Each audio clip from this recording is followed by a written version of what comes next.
magacaygu waa Faysal Cali Axmed. Saameyn weyn oo nagu yeeshay kicitaanka dollarka, gaar ahaan suuqa saameyn saa'id u ballaaran oo ku yeeshay. Waxa sababta u ahna waxa waaye alaabaha markaan dalbayno ama China ha laga keeno, Dubai ha laga keeno, meel kasta ha laga keeno, dollara lagu soo gataa alaabta. Marka waddanka markay alaabtu soo gasho qiimihii lagu dhufaayay aad u kaca. Tusaale ahaan shaygii dollarku markuu kaco, shaygii ku fadhiyay 150 shilin 200 inuu tagaa laga yaabaa. Shaygii 50 ku fadhiyay 7,000 oo lacag inuu ka dhaca laga yaabaa. Marka taasna saameyn weyn ay nagu yeelato. Dadkii lacag ma haystaan oo dadku mushaar markay qaadayaan ay wax sameeyayaan waxay wax ku qaataan waa Kenyan shilling. Mar walba oo dollarku kaco Kenyan shilling oo qiimihiisa ayaa hoos u dhaca. taasna waxay gaarsiiyay dadka heer ay wax gada waayaan oo ay lacagtii ku badato oo qof walba ku yiraahdo shaygan ma gada kara lacagtiisu qaali waay.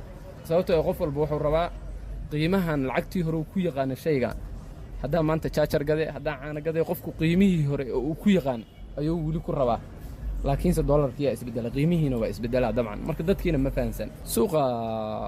tusaalahaan hadda toonka qaybo ka mid oo kale already way saameeyday oo dukaamo badanaa ku xirmay, problem badanaa ka taagan, dad badanaa ka cabaa, isli ruuxeedu culays badanaa ka taagan. marka hadda mustaqbalka dambe iyo sida wax noqon doonaan ilaahay yaa og, laakiin nolosha saameyn weyn ay ku yeelee saatan wax inaan lagu sii wadi karin loo maleeyo. dawladdu dabcan way ku qasbantay inay qorshe keento. dawladdu inay qorshe la timaado waa lama huraan.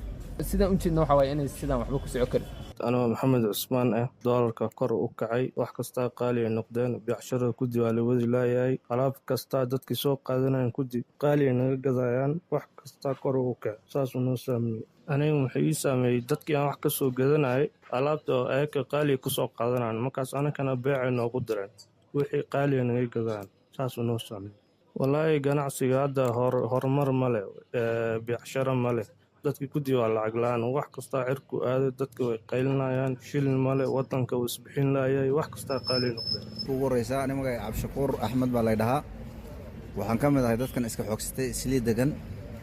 marka horta dollarkii waa qaaliyoobay, wax kastaba dollarkii buu raacay. maftadii haddii la dhaho, shidaalkii, cuntadii, wax kastaba dollarkii buu la socdaa. marka dollarkan wallaahi waxaan jeclaan lahayn dowladdan Kenya hadday awoodo dollarkan inay naga joojiso oo dadka maartay lacagta wadanka ay isticmaalaan. dollarkan dib buu keenay wax kasta feeri. haddaad u baahato gaari inaad shidaal ku shubato, dollarkii waa ka caal leeyahay, shidaalku waa socdaa, cuntadii waa socotaa.